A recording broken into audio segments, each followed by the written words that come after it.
I have my butter knife. I didn't think to ask about whether or not it was a butter knife because that just seemed like the kind of thing you would do. It seemed in character.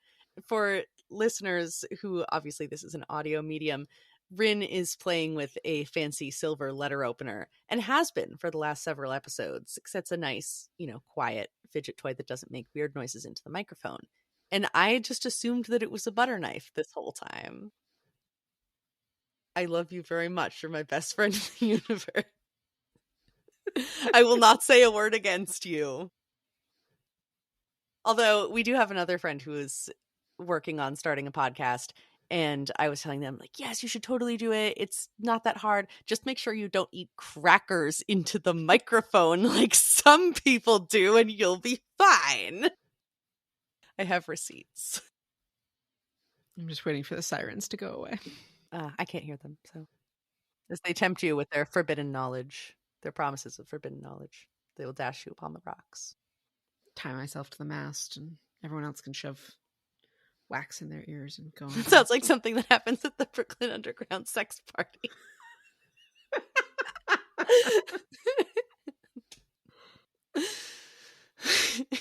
I'm in a mood tonight, listeners.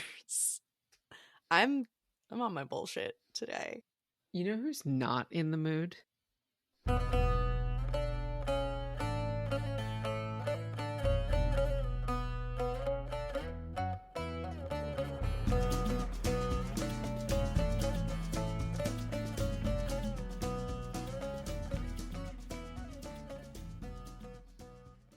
I could have become a mass murderer after I hacked my governor module, but then I realized I could access the combined feed of entertainment channels carried on the company's satellites.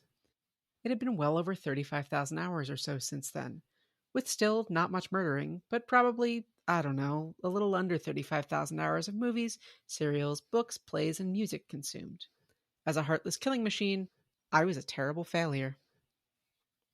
Hello, everyone. You have just experienced everything you need to know about Murderbot. Welcome back to another episode of The Fandom Apprentice. The first episode of Season 2. Let's go, let's go, let's go! This will not be as long as Season 1. We don't stand on making our seasons the same length here. We don't do that. But if you didn't listen to our sci-fi breakdown, welcome to the podcast for new listeners, intro to Murderbot episode last time, you don't really have to, but if you're new to Murderbot, the last 20 minutes or so of that episode are a good place to start.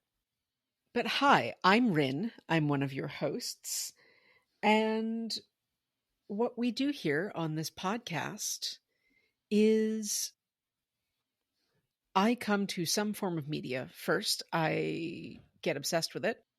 In Season 1, that was Lord of the Rings, which I read as a child and grew up on. And then I bring those forms of media to my best friend who has not yet experienced them and change her life. You changed my life in many ways, but one of the prominent ones is media. Hello, I'm Sam. I'm the other one. This is a departure from last season because I am not experiencing these books for the first time.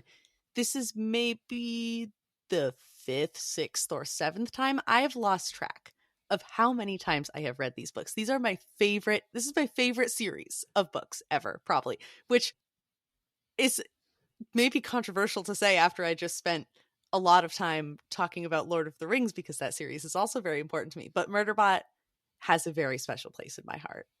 And I am so excited to finally be getting into it. And yeah, that first paragraph really sets the tone for everything else that we're about to experience. This is one thing that it is my first time is reading the text of these books. I have already mentioned several times the audiobooks narrated by Kevin R. Free are amazing. Up to this point, they have been the only way that I have read them, but it was fun to actually sit down and look at the text and highlight it and make notes on it. But I was just reading everything in Kevin R. Free's voice because that is the only Murderbot to me. That's fair, yeah. So we are discussing today the novella, the 2017 novella, All Systems Red by Martha Wells.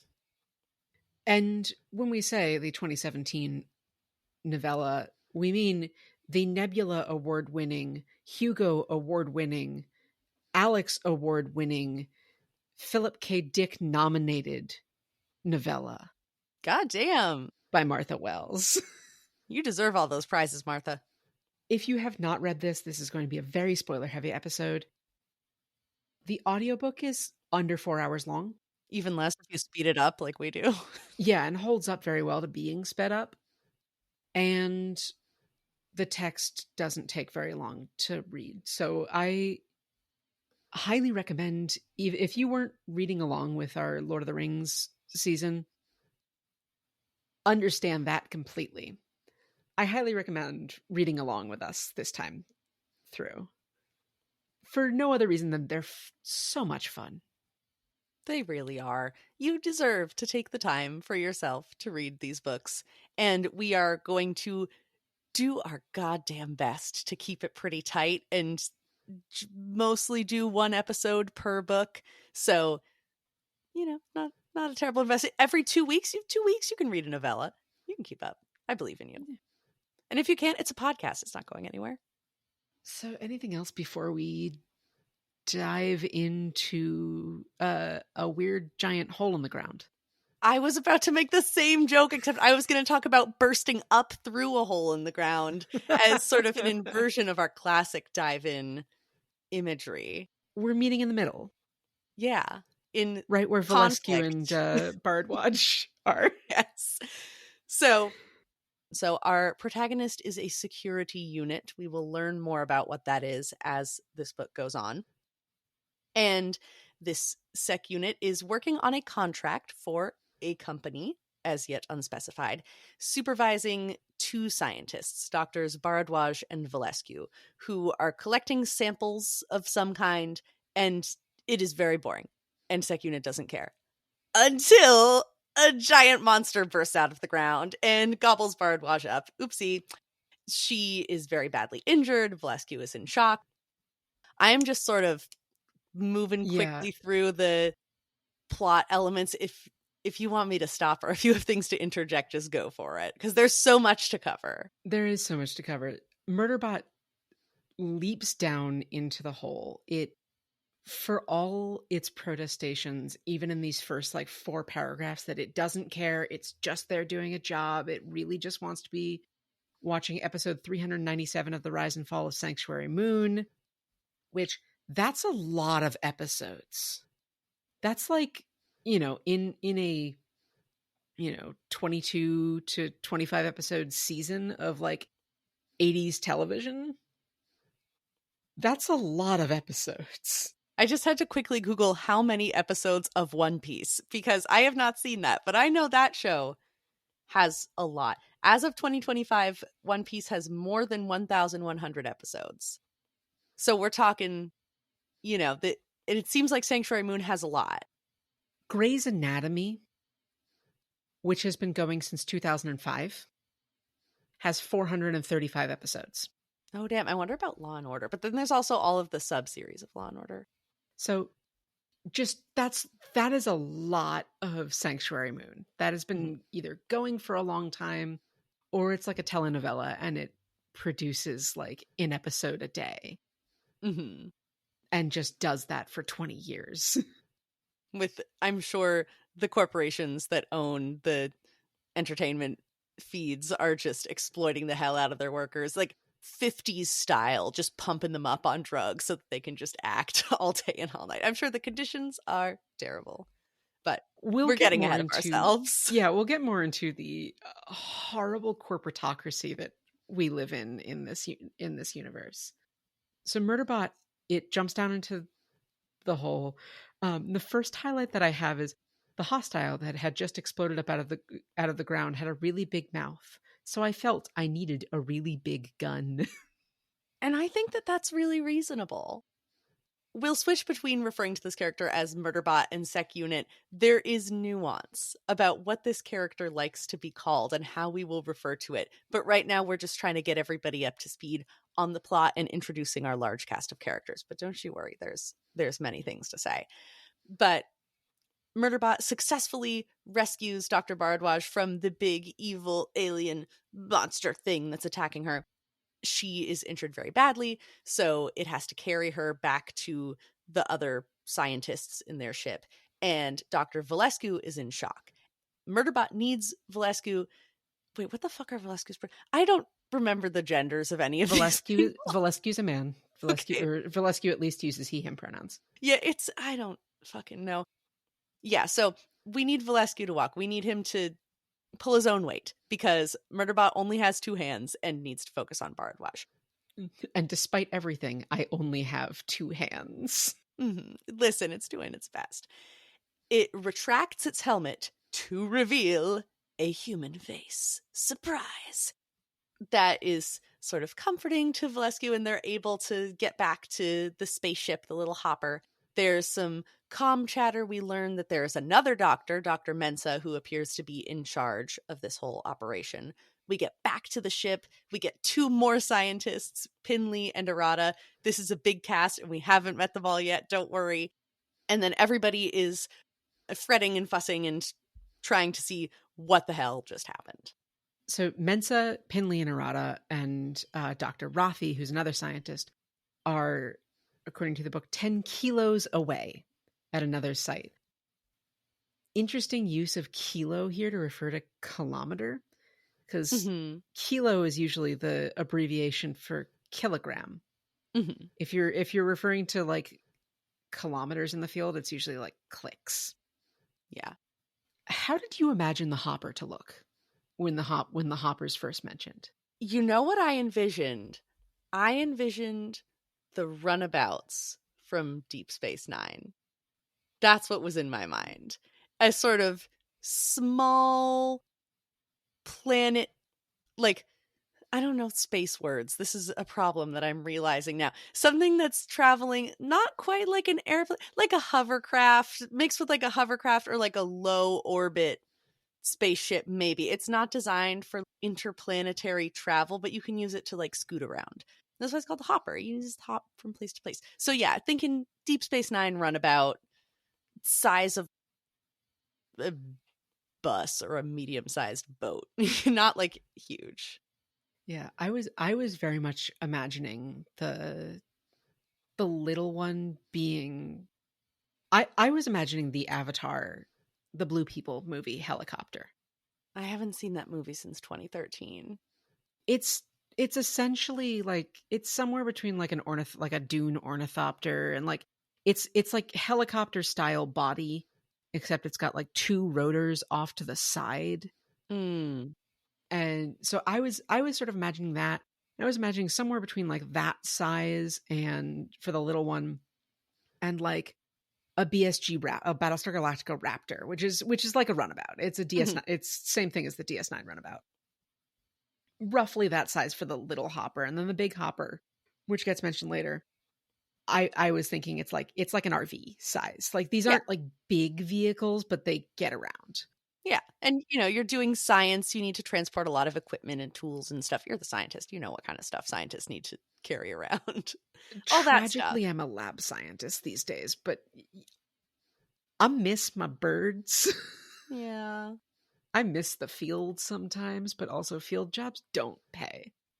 As somebody who has a family member, also a friend of the show, hello, who has done field work, living on an island for 3 months, putting backpacks on seagulls, you don't get money in exchange for that.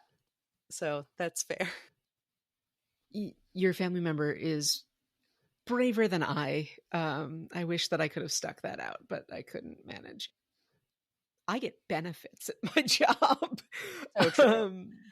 But anyway, they Mensa and Pinley, Arata, and Rothi arrive to help out, and Murderbot informs Dr. Mensa, who's in charge, that it can't put Dr. Bardwaj down. Like it's holding her wounds closed.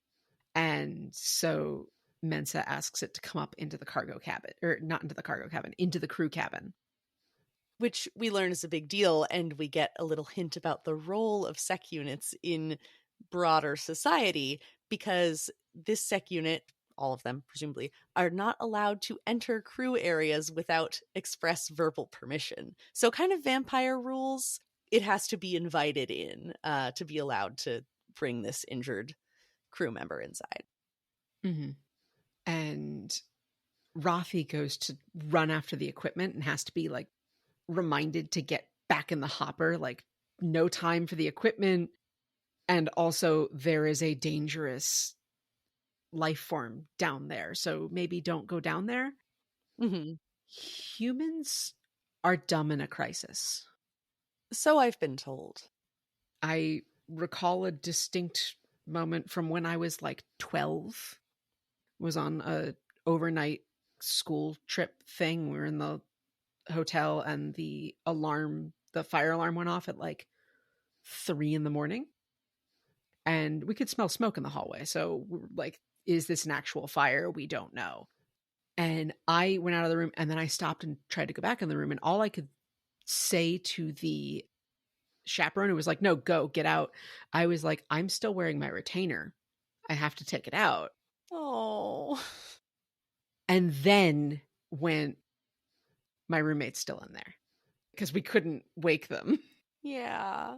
It was fine. It was just some trucker was smoking in the hallway and set off the fire alarm. But like humans in a crisis, trivial thing. Got to do the trivial thing. And they kind of have to be reminded, no, be logical, get the fuck out. Anyway, Murderbot's performance reliability drops. And we return to the habitat. Yes. Murderbot is painfully, horribly awkward around humans and just really wants all of this messy, bleeding, leaking human, everyone being worried, to just be happening somewhere else. It would much rather be with the cargo. So it does its best to be as much like an appliance as possible, then finds an excuse to leave and go do some security stuff to seem busy. Then it basically clocks out, sends a message in this shared communication feed. We get a lot of references to feeds and the feed, which just seems like kind of an overarching umbrella term for all communication. There's the feed TM, which has all of like the entertainment media and news and stuff. There's communication feeds, there's private feed channels.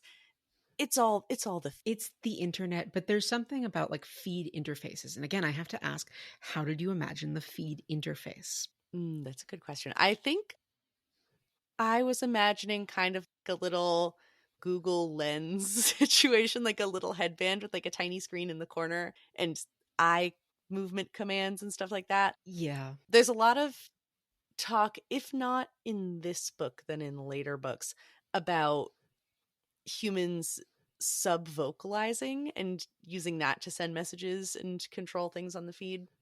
Mm-hmm. There's also, somewhat skipping ahead to the last member of our crew that we meet, Dr. Garathan, who is an augmented human. There's some humans who have feed interfaces or other augmentations directly implanted into their body. So I don't know how the fuck that works.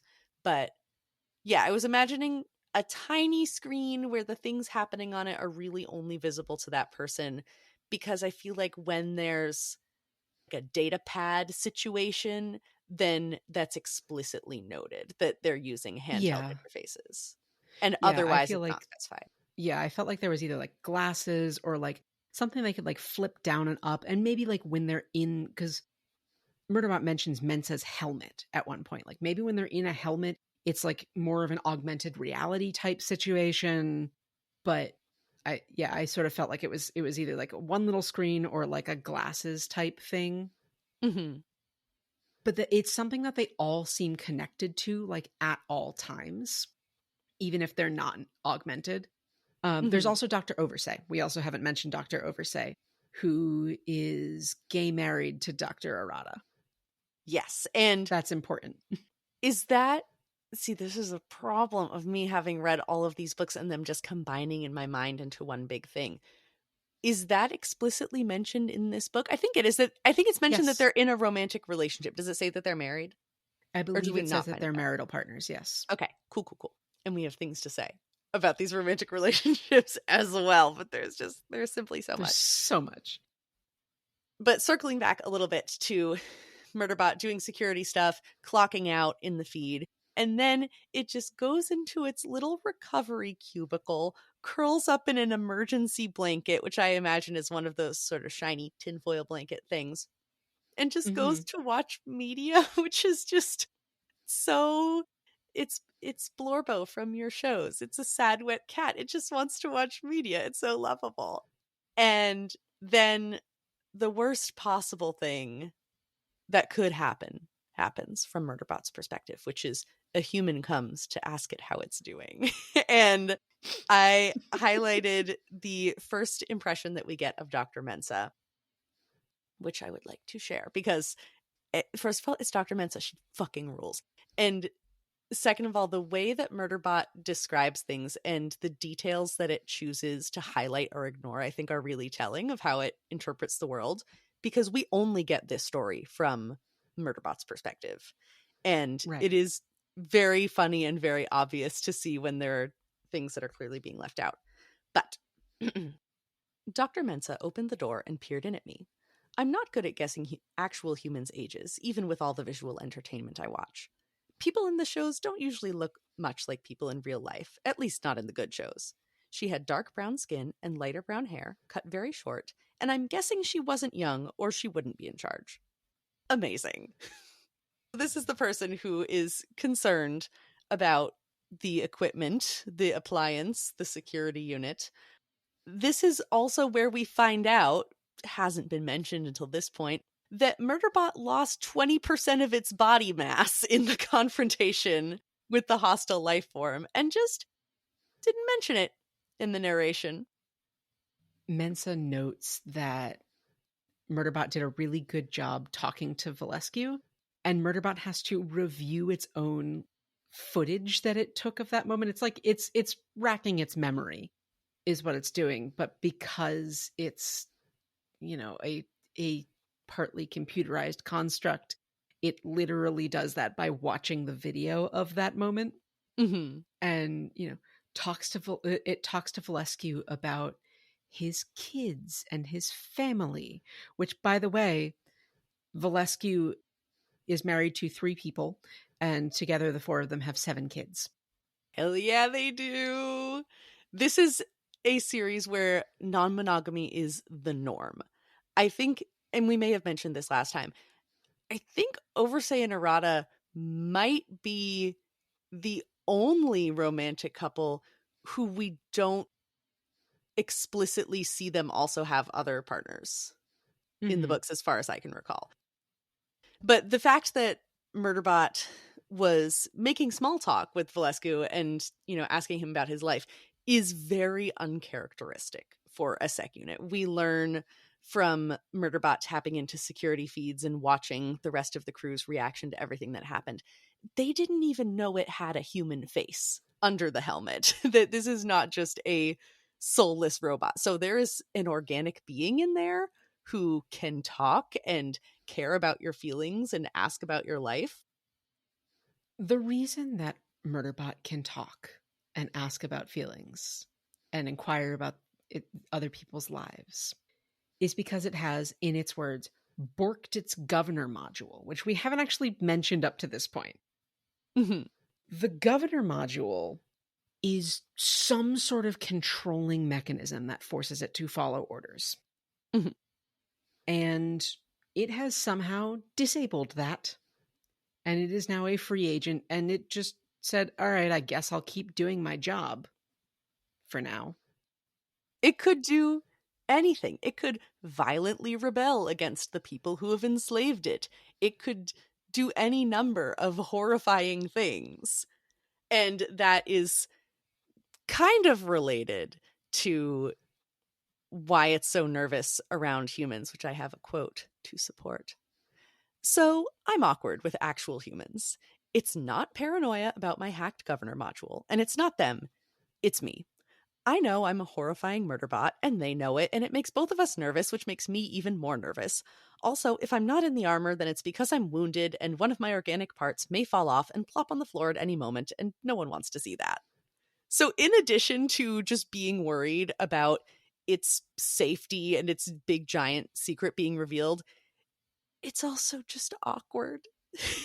Just that's just inherent to its personality. Mm-hmm. Mm-hmm. Another thing about, I guess, Murderbot's capabilities and the technologies built into it, the reason that it can see these security feeds is that it can tap into basically any electronic device in its proximity. It is an expert hacker since it hacked its own governor module, but it can see through security cameras, it can see through drones, and it is always operating on multiple streams of input at once. It, to a certain extent, can divide its attention in multiple places, and that is very important for the structure of the story and the things that it is processing simultaneously and what it chooses to highlight and what it chooses to ignore, like the rest of the narration. Mm-hmm. We are barely through chapter 1, so Oh no. Moving on to chapter 2, because Murderbot's injuries are catastrophic enough that its cubicle shuts it down for repairs. Chapter 2, it wakes up and goes out to meet the group. Its armor hasn't been repaired, so it's wearing a uniform, and once again, the group is surprised to see it has a face, and we learn that this group is called Preservation Ox. They are from some sort of community called Preservation. We'll learn more about it later in the book, but they are a group of friends and coworkers who are doing this planetary survey. Mhm. Specifically looking for natural resources to extract. Yeah, basically they are doing the survey to see if they want to buy the rights to then extract those resources. So that's cool. Or study, I guess. It's not really established. I think Murderbot assumes at this point that it's for resource extraction.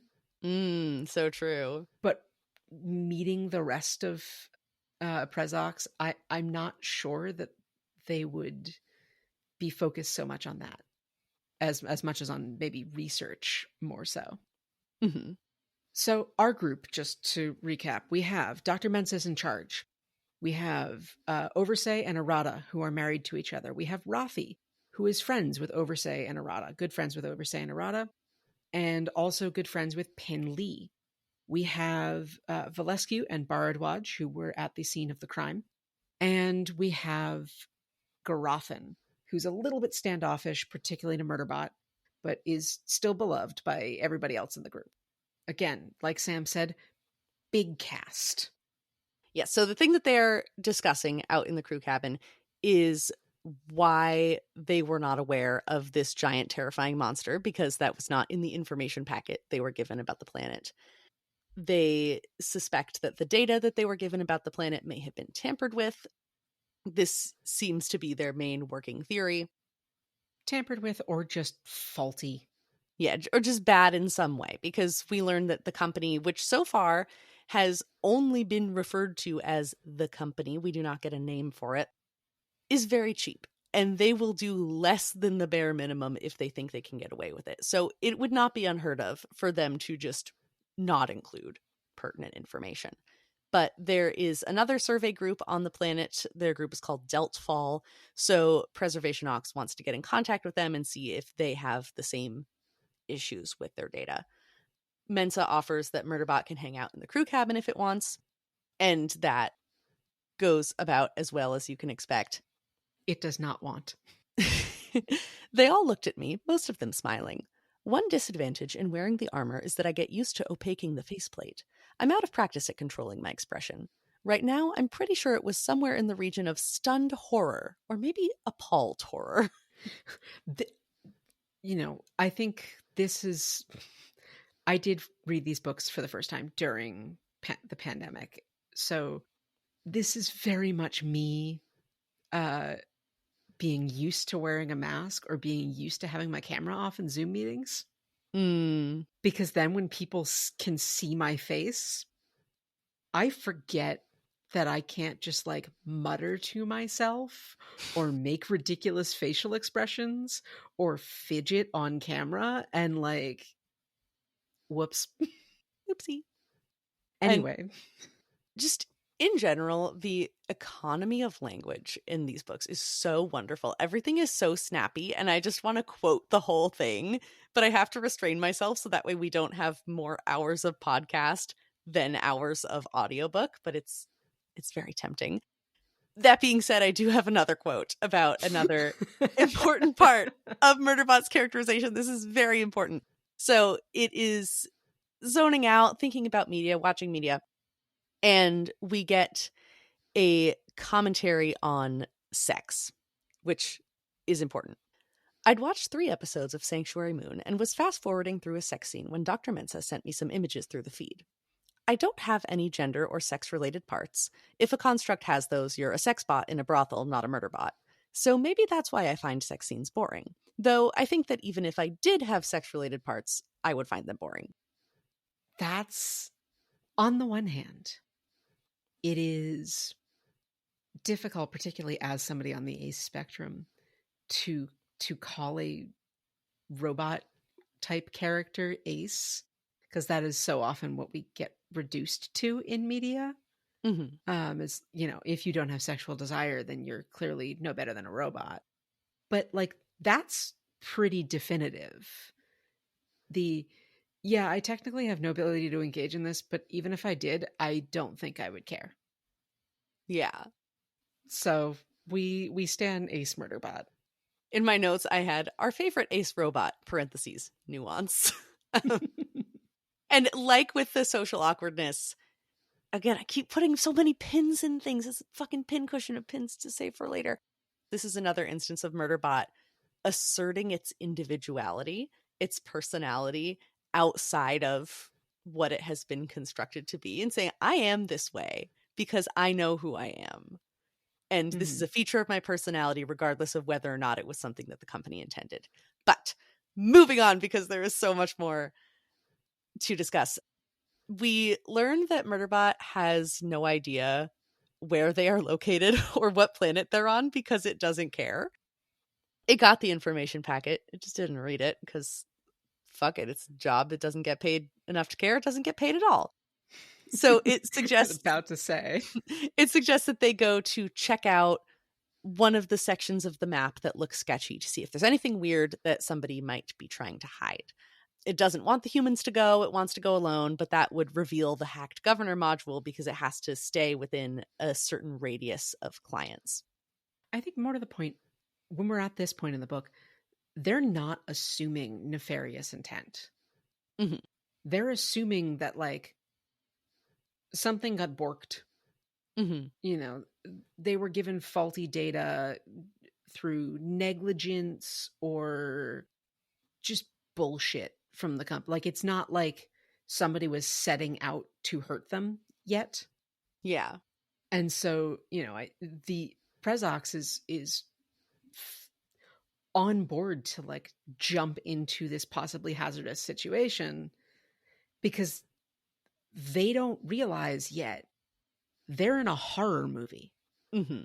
If we get past Murderbot's kind of droll narration of all of this and, you know, sort of dry wit, we have to realize this is a horror movie and the only one who knows it is Murderbot. That's very true. It has all the hallmarks of a horror movie. As you read through the rest of it, it has missing information and bloody dead people lying around and mysterious things that you don't fully know the nature of around the corner. This is a horror movie. The only other person who started to figure it out maybe is Garothan. Yeah. Except Garothan is convinced that Murderbot is the horror movie antagonist. Which is not an unfair assumption, but we'll let that one simmer. So a bunch of them ride out. I don't think Bharadwaj comes. Some number of them stay behind, some number of them go. Murderbot rides in the crew cabin again as they go to check out the other survey team's habitat, and it's thinking, okay, I'm in the crew cabin. I must have played it pretty cool before when I was in the crew cabin. Everyone must just think that I'm really normal and great. And then it runs the tapes and realize it was not great. It did not do a good job. Everyone had a meeting after it left to go watch media talking about, oh no, we made it uncomfortable. Okay, we can't push it farther than it's willing to go. Okay, you guys, just don't make it awkward. Don't push it. You know, it'll open up in its own time. And they're all just holding hands and talking about their feelings. And then there's a quote later on as it's reviewing the tapes. Yes, talk to Murderbot about its feelings. The idea was so painful, I dropped to 97% efficiency. It hates it. Preservation Ox notably has no previous experience with sec units. They do not exist in their society. They don't know what is normal and expected behavior, and they're obviously not comfortable treating it like a robot. So they're just kind of freestyling social interactions, which is just making Murderbot's anxiety worse because it has no idea what to expect. But the humans land, they do some science stuff. They realize that Murderbot can see information on the map that everyone else can't. So there's definitely something wrong. Because they're about to wander into hazards. Yes. That's the problem. One of the hazards they do wander into is a hot mud pit. Which made me immediately think like Yellowstone, the like mud pits in Yellowstone, the geothermal features, which are wildly dangerous. That shit kills anything that falls into it. Yeah, and these humans are very cautious. They are very about doing things by the books, following protocol. So they would not just be blithely wandering into danger if they could see a hazard marker on the map. So stuff is wrong. They cannot get a hold of this other survey group. And they figure that they're going to have to prepare for some kind of rescue mission, which the ever optimistic Preservation Ox thinks, well, maybe one of the alien creatures got it. Maybe there was some kind of environmental hazard. Maybe they had an equipment failure. And it's just something that we can go and help them with because we're Prezox and we're so helpful. And we see the best in everything. Because they don't realize they're in a horror movie. Exactly. So they go in their big hopper, which is, bigger than the little one they use to fly around, because Deltfall is located on the other side of the planet. And again, only some of them come along. And I want to highlight Pin Lee here real quick as one of the people that comes along, because Pin Lee is wildly competent. We have so far had Pin Lee. We have so far mentioned that she is clearly some sort of scientist of note, clearly that is fine with field work. She has, quote, past experience in habitat and shelter construction. She is an amateur systems analyst, and later we will learn she is also a lawyer. Just some hobbies. She's just simply the most competent. Mm-hmm. And Rathi and Oversay, Rathi's a biologist, Arata's a biologist, Oversay is a certified field medic. But they go to see Deltfall. Halfway into the journey, as they're flying over a mountain range, the autopilot cuts out. And thankfully, because Mensa does things by the book, she's actually still sitting in the cockpit and manages to take over fine. But Murderbot realizes this is not just the autopilot cut out, everything cut out. Mm-hmm. We also get more discussion here that Prezox having no experience with sec units is in part due to their general uncomfortableness with treating bots and constructs as tools or as property when they can think for themselves. Mm-hmm. Rathi does corner Murderbot and try to human-splain its own oppression to it. And saying, in our society, we consider you full citizens. Your situation is basically slavery. And Oversay cuts in and goes, you don't think it fucking knows that? Like, yeah, I think we're all aware that this is not okay. And everyone rags on Rathi for making the Torment Nexus uncomfortable, which is very funny. But they recover from this equipment failure. They arrive at the Deltfall habitat, and everything is creepy in the horror movie. This is the part where there's no music in the movie, and there's just creepy little noises and skittering bugs and footsteps. There's nothing on the feed. There is no contact from the other security units because this survey team has a similar situation to Preservation Ox. They have been required to hire some security units as part of their equipment rental for insurance purposes, basically. And Murderbot is 100% convinced that everyone here is dead. And they are. Well, yes. Yes, and they are dead. About which Murderbot has to say, "This is why I didn't want to come. I've got 4 perfectly good humans here, and I didn't want them to get killed by whatever took out Deltfall." That's just a little glimmer of, oh, your humans are perfectly good. Okay, you maybe kind of like them a little bit, maybe. We'll get back to that. But everybody gets their weapons. They start investigating the scene. We get a little bit of distinction between combat units and security units. Our protagonist is a security unit. It is not a combat unit. It has no fucking idea what it's doing. It is not really prepared for a combat situation, but it's watched a lot of media with fighting in it. It has weapons built into its arms, and it's going to do its goddamn best. Mensa and Murderbot find a dead sec unit and 11, quote, messily dead humans. Mm-hmm. We know that Deltfall has 3 sec units, so there are 2 sec units that are not accounted for. And Murderbot realizes that these sec units are lying in ambush somewhere. Mm-hmm. And so Murderbot sends Mensa back to the ship, walks into the ambush, but here's the thing. If you know it's an ambush, it's still an ambush for the other guy. Pew, pew, pew. And so Murderbot takes out the other sec units. And it has things to say about its reasoning for this.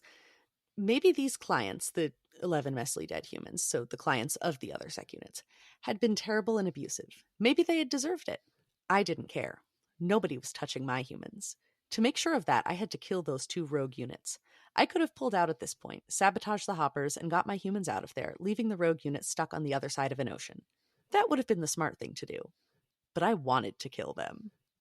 It really cares about security. It cares about its humans specifically being safe.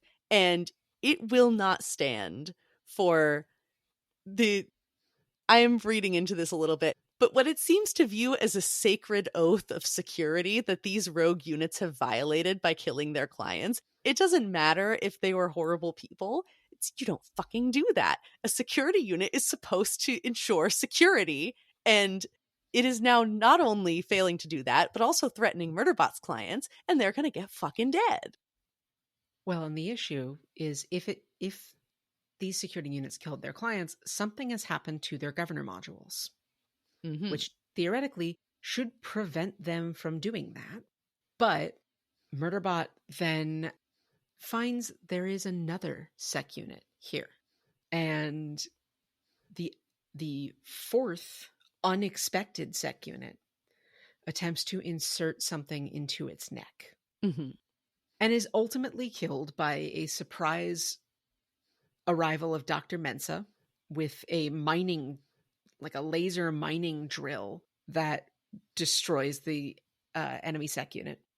But it still managed to put something in the back of Murderbot's neck in its data port, which is a combat override module, which is designed to take some sort of overall control of a sec unit in violation of its governor module or any other standing orders that it had.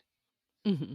And more to the point, of its ability to, it ends its ability to improvise or, take any actions of its own, which that ability to improvise is, over the course of the book, suggested to be curtailed somewhat by the governor module, which is why Murderbot can kind of do as it pleases, which is kind of what gives Murderbot the advantage. over the other sec units. So even when it's outnumbered, it is still able to, come up with things on the fly and apply its past experience and its past media consumption to its planning, where the other sec units can't do that. The combat override module further restricts these other sec units, which allows Murderbot to have 2-up on them. But the combat override module is starting to take over. Basically, it's starting to drug Murderbot and turn it into an actual murder bot. And so, with its last little bit of free will, it tells Mensa to kill it immediately, saying, "This is what's going to happen. You are all in danger. I am not safe to be around. You have to kill me right now." And then, of course, nobody wants to do that because they're a bunch of weenies and they don't want to kill their security unit friend. So it shoots itself in the chest to protect its clients. And if you're not crying, you should be. Because, oh my, heartless killing machine, no feelings, no self-sacrifice above and beyond the call of duty. I love Murderbot so much. So it wakes up in a human medical suite, which is typically beyond what Murderbots are allowed, what sec units are allowed, and finds that the combat override module has been removed from its neck and the data has been purged from its system. Mm-hmm. And it says, "My clients are the best clients." Because they are. And that is, if it is not abundantly clear, this is not something that anyone would do for a security unit. The fact that they have taken it into a human medical suite, made every effort to save it, and succeeded, absolutely unprecedented.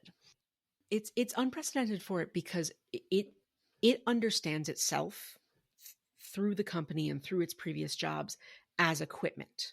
Mm-hmm. Corporate society treats it as a piece of machinery, much as we'll find the corporations also treat humans associated with them as well. Mm-hmm. But Murderbot especially is a disposable piece of machinery. We've seen how quickly it can be repaired. So what does it matter if 3/4 of it get destroyed? You can repair it. Mm-hmm. But Preservation Ox doesn't think that way. Preservation Ox sees constructs and bots as people, Mm-hmm. even if they're not humans. But they did also take the opportunity to poke around in Murderbot's systems a little bit while it was out. And Garothan drops the bomb to the rest of the crew about the hacked governor module. And Valescu verifies this, saying that it was definitely hacked. This is definitely a rogue sec unit that they have been dealing with this entire time.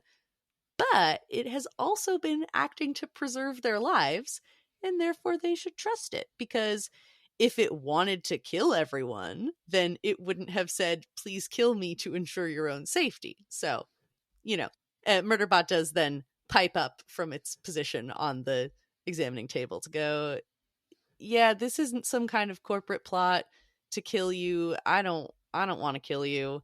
This is just kind of the situation."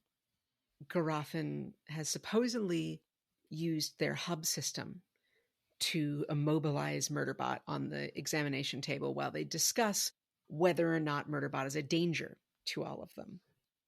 Garothan is suspicious of the fact that it's been watching so much media.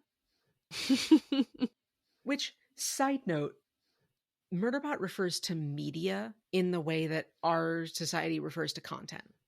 Yes. Like, it's a general catch-all term for anything to consume. Mm-hmm. But that said, I like the term media more than I like the term content. Yeah, we've talked about the term content on the show. Media, I don't know, it just seems better. It seems like it has a little more pride. Yeah, it feels like it's acknowledging the fact that it actually, has value as opposed to being something just to consume and discard. The crew does talk a little bit about it. It's a fucking security unit. What do you mean it's watching media? And Garothan's saying, "I don't know, it's watched a lot of Sanctuary Moon. I don't know if that's a thing." And then Rothi says, The one where the company's solicitor killed the terraforming supervisor who was the secondary donor for her implanted baby? Again, I couldn't help it. I said, she didn't kill him. That's a fucking lie. Rothy turned to Mensa. It's watching it. Is this the first time that we've seen Murderbot swear, too? In dialogue with the humans, I think so. So it gets snippy and it gets aggressive about its media. That's what bridges the gap between it and the humans. But they are also right to be a little bit cautious of Murderbot because we get another bomb dropped. And I would have to check and see if this is something that Garothin knows or if Murderbot is keeping this to itself in the narration. But it did kill 57 people in the past. So the name Murderbot is not entirely symbolic. But it didn't hack its governor module in order to kill 57 people. The governor module malfunctioned because the company is cheap and makes things shittily. And so it hacked itself to prevent that from ever happening again, which then also puts some new perspective on the combat override module, which is basically Murderbot's worst fear, that all of its hard work, this massive risk that it's taken to make sure it could never be forced to kill, would never happen again. Ah, poor Murderbot. And then it reveals that it's not actually immobilized at all, and it slams Garothin into a wall. Mm-hmm. Gently. Mostly gently. Big difference between mostly gently and all gently. But Mensa asks Murderbot to put Garothin down, and this is really what convinces the whole group that they've been sabotaged by not the company, because if they don't make it back, the company has to pay an obscene amount of money, but by some other group that is on the planet without their knowledge. And that group doesn't want anybody else making it off the planet. And so they label it Evil Survey. And Evil Survey is responsible for the deaths of Deltfall and responsible for multiple instances of the attempted deaths of Preservation Ox. And they're trying to figure out how this could possibly happen. And the story that they put together is that the Evil Survey team pretended to be them, went to Deltfall saying, oh, we're preservation, we need help, killed everybody. And that the company has likely been bribed to conceal the existence of this Evil Survey team. And that the company directly isn't trying to kill them, but they will certainly take money to look the other way. They will take money to look the other way, but they don't know that Evil Survey is conducting murders. Because again, if Preservation Ox all dies, and if now that Deltfall is all dead, the company has to pay a lot of money because it's an insurance company. So if they die, they have to pay out, life insurance payments. Mm-hmm. So, they'll conceal that there's a third survey, but they didn't know that the third survey was going to kill everyone. However, the third survey is going to kill everyone. And Murderbot makes some remarks about how corporate overlords don't give a shit about anybody's safety, and Preservation Ox's corporate overlords don't care about them either. And then there's an awkward pause as we realize that Murderbot, in addition to not knowing where on the planet they are, doesn't really understand who these people are, and they don't explain quite yet, but they sort of try to diffuse the situation by teasing Murderbot about eye contact. But later, Rothy explains that Mensa is basically the leader of their planet. Mensa's their president. Basically, she's like the president of their whole society. She's very, very Prime important. Minister. Which is why it was so expensive to take out insurance on their group, because you're sending your glorious leader out into the world. And we learned some more about Preservation Ox society, more about bots being full citizens, that elected leaders still have to keep doing their regular job in addition to government work. And Dr. Mensa is a terraformer, so this is what she's here to do. And yeah, they're space communists, basically. Yeah. And so they don't like coming into the corporation room, but they do have to occasionally interact with corporate entities as well. And strategically, this is a good move for them because they know that the company knows who Mensa is and who their group is, but Evil Survey doesn't know who they are.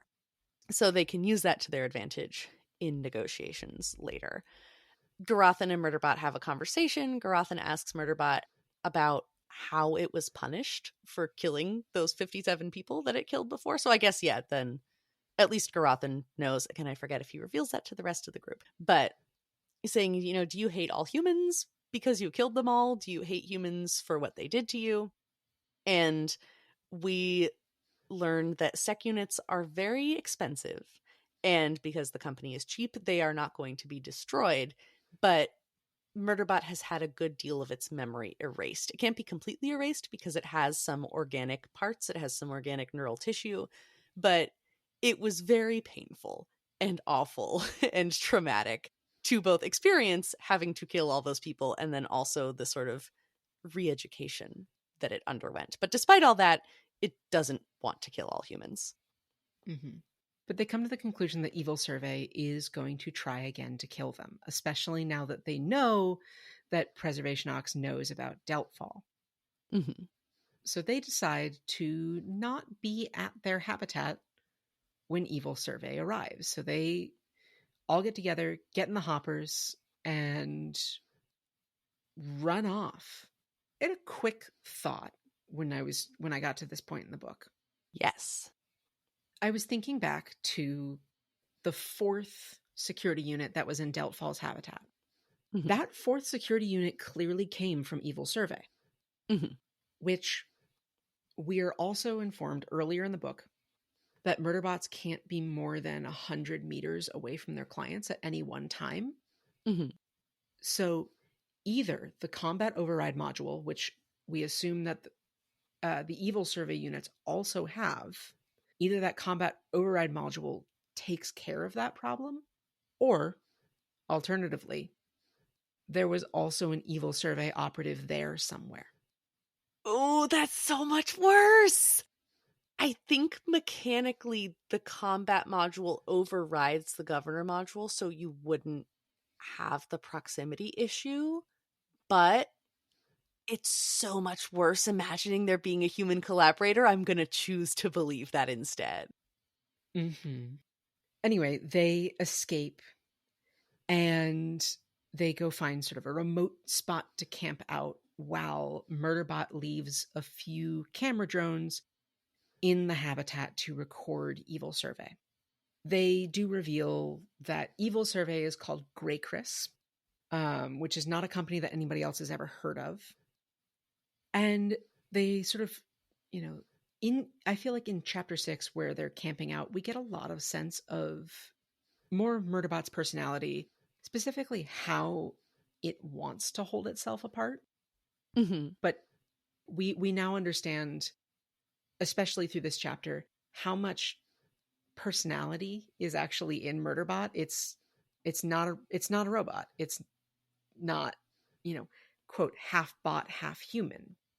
Mm-hmm. That makes it sound like the halves are discrete, like the bot half should want to obey orders and do its job, and the human half should want to protect itself and get the hell out of here, as opposed to the reality, which is that I was one whole confused entity with no idea what I wanted to do, what I should do, what I needed to do. At a later, Mensa asks Murderbot to keep its helmet down so that the party can see its face, mm-hmm. so that they can also think of it as a person who is trying to help. And Murderbot's response is, my insides melted. That's the only way I could describe it. Yeah. Cool. It does try to deflect later about not wanting to kill all humans because of what was done to it, just because the company was callous.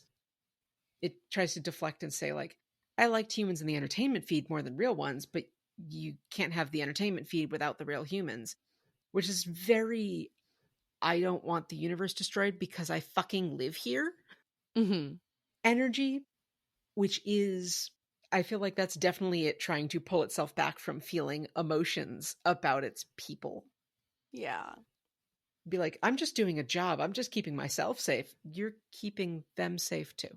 And there is all sorts of planning and scheming, and the descriptions of action and the plan is all so tight and so fun. But honestly, I care way less about getting into the details of that than I do about the character stuff. But just, plot is also happening.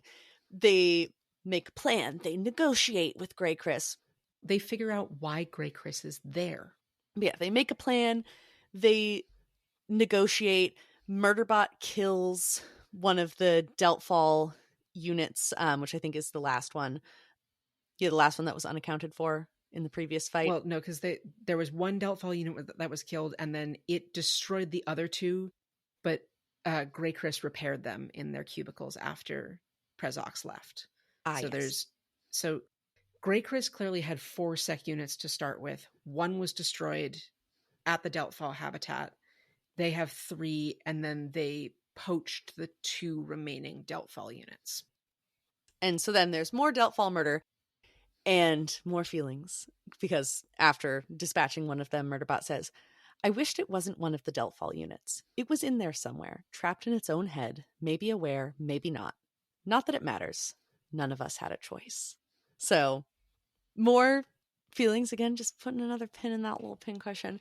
But then there's a whole switching identities, secret trickery plan, and during all of this, they figure out what's happening.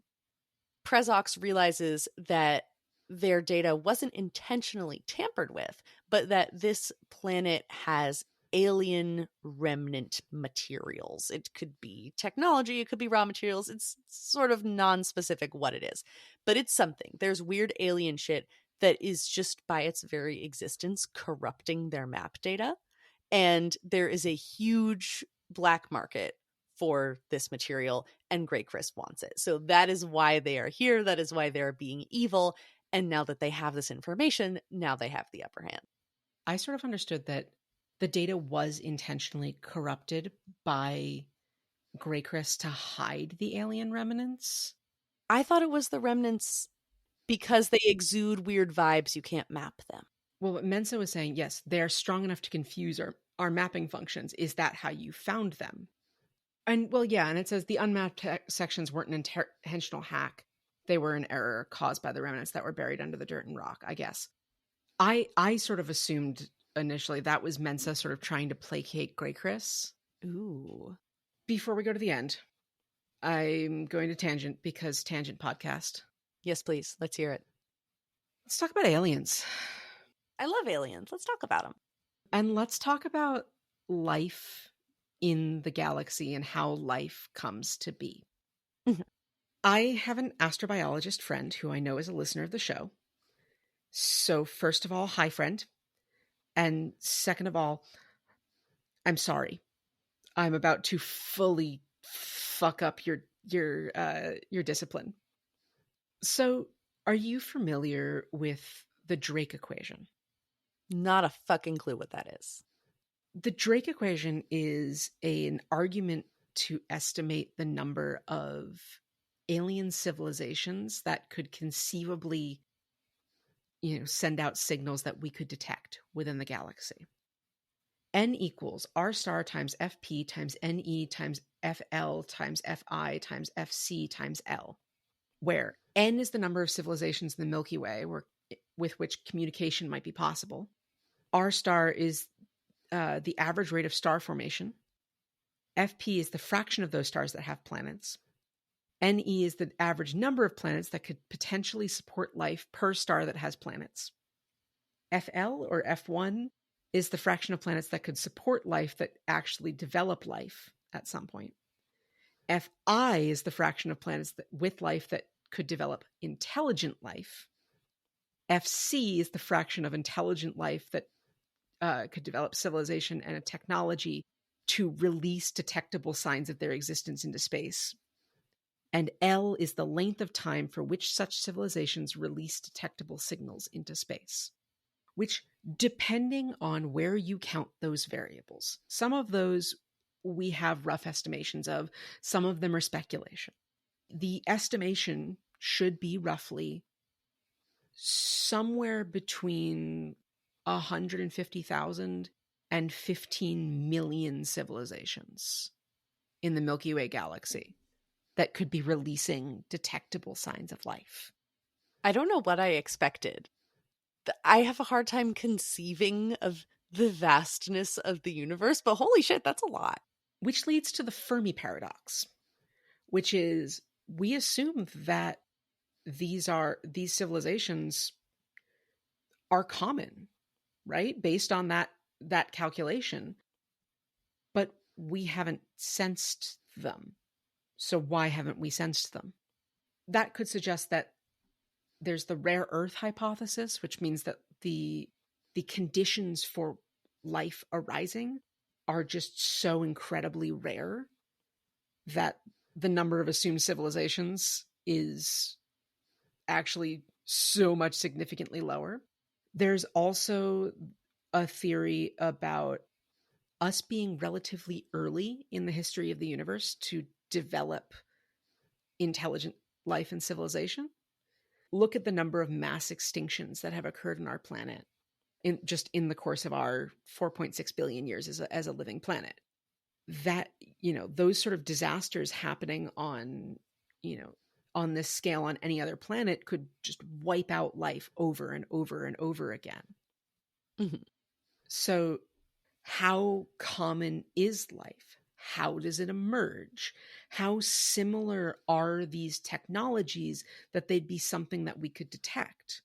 Because if we assume that life evolves the same way on every planet or starts the same way on every planet, then it's starting from one of a couple of different origins. There's the primordial soup origin, in which there's a bunch of chemicals floating around in the primordial soup, and some of them come together. And that chemical reaction creates amino acids or creates RNA. There's the RNA first life theory. There's the amino acid first life theory. What about the God life theory, Ryn? If we assume a divine creator, all of this goes out the fucking window. And Murderbot clearly doesn't believe in one, so we're not even going to bother with it. I'm taking the piss, as they say. That's one way of creating primordial soup, I guess. That would be adding the piss. If you're taking it away, then that's less material for the soup. Then there's the panspermia theory, which is that the building blocks for life were already made somewhere out there and traveled on comets or meteors or asteroids or whatever they are. I'm an earth biologist. I don't do space. It's a meteor when it's in space, and it's a meteorite when it's in the atmosphere. I did not know that. That's cool. There's a They Might Be Giants song about it. Nice. Are they the ones that do Istanbul, not Constantinople? Yes, they are. They also have a lot of science songs for kids. I love that. I said that my career in childcare wouldn't be relevant, and yet here it is. Here Comes Science by They Might Be Giants. Amazing album. Very fun, even for grown-ups. Please continue. So, if we assume that early life came from outer space somewhere, mm-hmm. and therefore has some similarity to life out there, even then we're talking 4.6 billion years of, or however many billion years of evolution that separate us. Think about how far we are from the octopus. Another creature on Earth that has some sort of cognitive ability that we take notice of as humans. Yeah. But they are so fundamentally different from us. Their brains are ring-shaped. There's some debate over whether or not every one of their arms has a separate brain. What the fuck? I tend to sort of think that's all just part of their brain because it's all connected to the same nervous system. Anyway, point is, even species on Earth can be so far out of our understanding of what intelligence, quote unquote, which we tend not to use that word when referring to animal cognitive abilities because it implies human-like characteristics that they don't necessarily have. Mm-hmm. But our concept of quote-unquote intelligence is so difficult to understand on this planet alone. Imagining what an alien civilization separated from us by billions of years of evolution would look like, would communicate like, what their technology would be like, is just it boggles the mind. Yeah. And by boggles, I do mean puts the mind in that board game where you shake up the the dice. Yeah. It just keeps shaking it though. Mm-hmm. Tosses it around with a bunch of pieces of plastic. It's like those things where you make a smoothie, it's the blender bottles, and you like put the protein powder, it has a little ball where you shake it up and it blends everything. Put one of those in there. Yeah, exactly. So also, once again, apologies to my astrobiologist friends for inadequately explaining all of that. Point is, Murderbot, the series in general, will make reference to alien remnant technology often. It's clear from the series that humans have not encountered any living aliens. Other, like, living intelligent life. There is alien life on these planets. Whether or not that's a result of terraforming to some extent, or whether or not that's native life, it's not really explained all the time. But they have not encountered intelligent life with which they can currently communicate. All of the intelligent life has died out or left behind pieces of its civilization or multiple civilizations. So I can fully understand why this would be incredibly valuable to a company like Greycrest to mine, because that technology has got to be so far off from anything we understand. If you play the Mass Effect games, uncovering alien remnant tech is, they say it jumps human civilization forward by like 400 years overnight. Damn. Like 400 years of technological advancement overnight. So that's valuable, but also with the, like, how common is alien civilization? Are we early in the alien civilization timeline? I have to wonder sort of where we fit in with the remnants. How far in the future is this? All sorts of questions that this raises, to which unfortunately we have to come back to, it's sci-fi. And it is not hard sci-fi where they're explaining how everything works. And so I am forced to go, yep, yep, and move on. As your inquiring mind, I am just willing to let it wash over me. I go, sure, okay, alien remnants, whatever, it's all good. I don't have any context for this. Not that I'm not smart, but this is not a thing that I know about, so sure. See, I'm a biologist, and so I am like, life, where life come from, what life look like, big question, how life interact. There's a throwaway line earlier where they're talking about Hostile One, the giant creature at the bottom of the pit, and how the little islands are dotted with those little pits, and they assume that Hostile One, or a member of its species, probably lives at the bottom of every one of those pits and preys on the ocean-going avian-like creatures that land on the islands. And I immediately went, oh, it's an antlion. I don't know what that is. An antlion is a larval form of a neuropteran from the family Myrmelantidae. Larval antlions basically dig little pits, and they have big jaws, and they burrow down into the sand. And an ant falls into the pit, and the sides of the pit, the sand is not packed very tightly, and so the ant can't crawl out of there very easily, and the antlion eats it.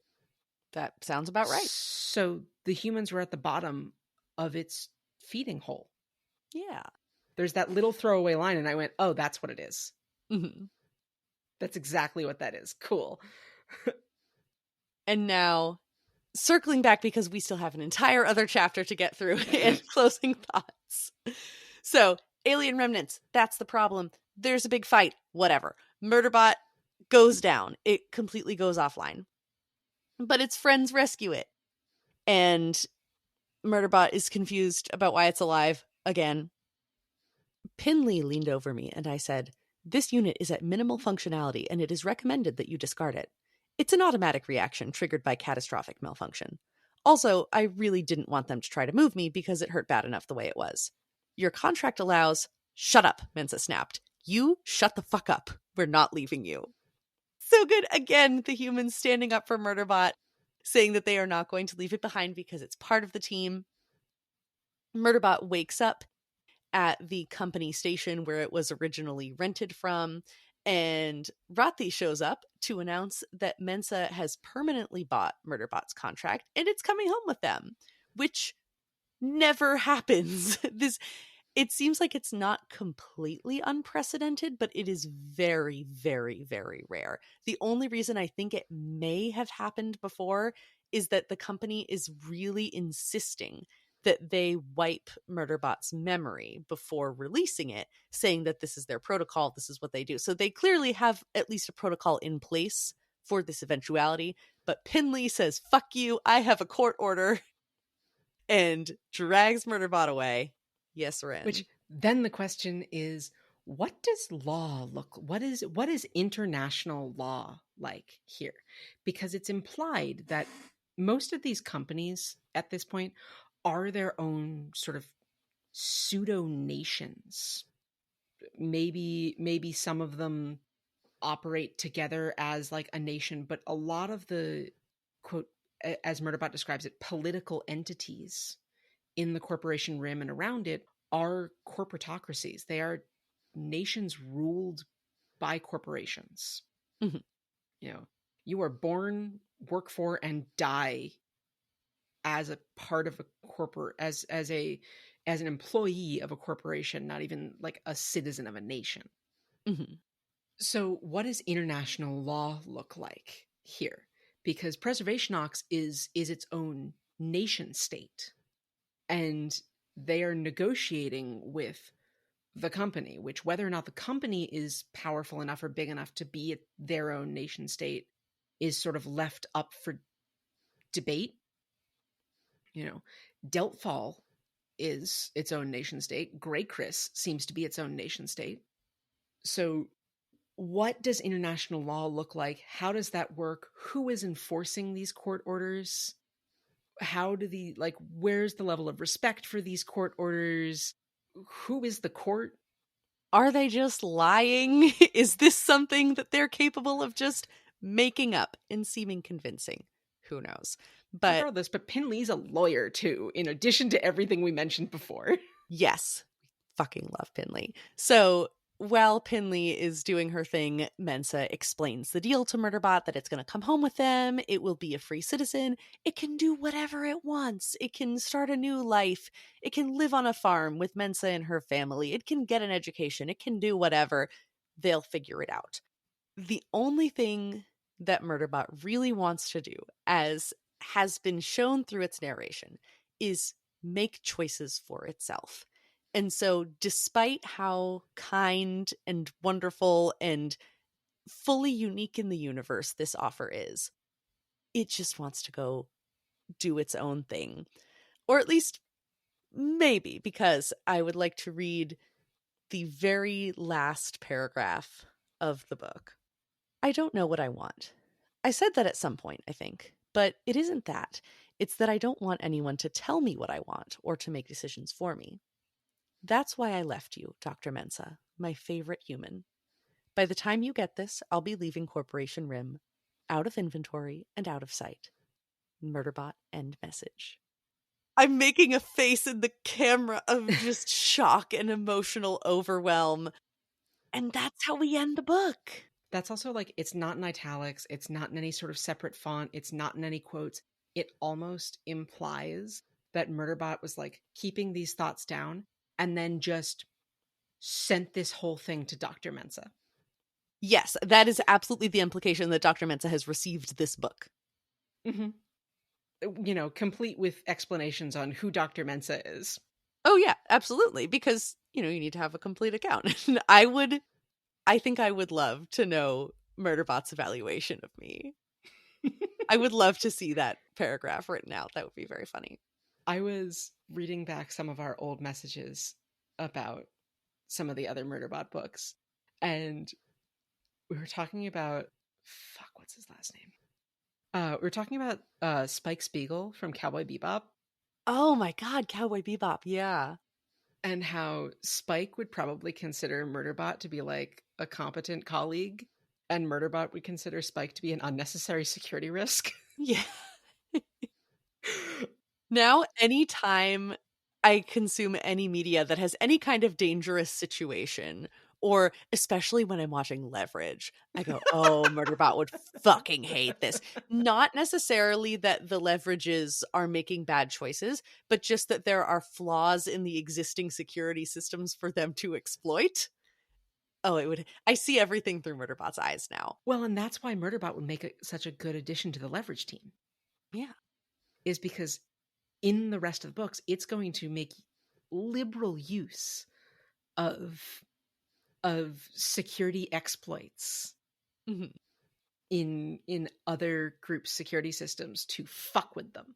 There are just so many seeds that have been planted in this first book. I love the twist reveal at the very end that this has all been a communication to Mensa, the way that it feels about Dr. Mensa, the way that it feels about its humans. The phrase, my favorite human, is so good that it has an emotional attachment.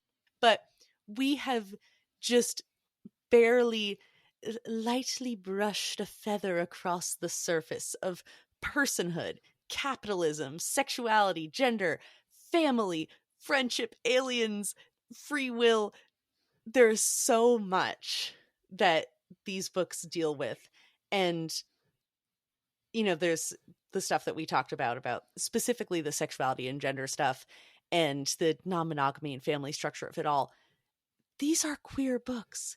They're so queer. And I was not expecting that at all when I first, and we talked about this last time too, when I first was like, oh, sure, I'll read the Murderbot novella. And I did not expect to be swept off my feet by this queer normative world that is still a dystopia. It's a space capitalist hellscape, but the ways that various forms of queerness or things that we can interpret to be queerness are not themselves the conflict. They're just kind of a fact of the world. And they're so interesting.